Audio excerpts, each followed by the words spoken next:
is my story.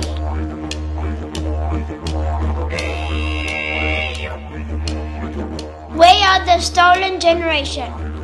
How did it begin? In 1701, Captain Cook discovered Botany Bay.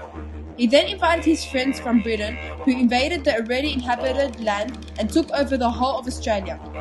Years later, the British began taking over the lives of Aboriginals and stealing their children. These kids are known as the stolen generation. Kids were sent to the re-education camps, where they were forced to accept Christianity and learn English.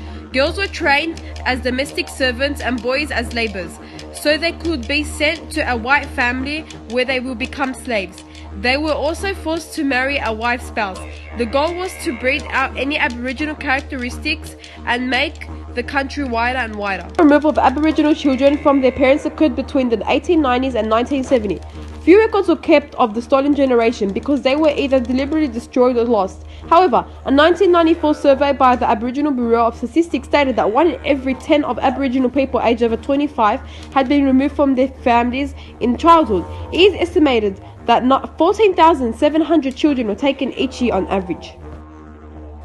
Members of the stolen generation suffered a great range of problems, including loneliness, low self-esteem, loss of identity, poor education, a feeling of missingness and difficulties found in religious beliefs.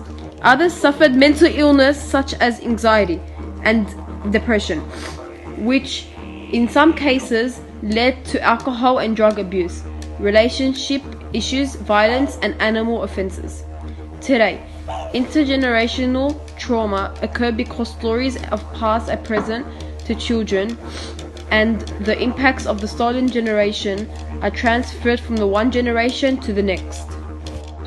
By the 1960s, attitudes begin to change within the government and society, and recognition of Indigenous people's rights began to increase.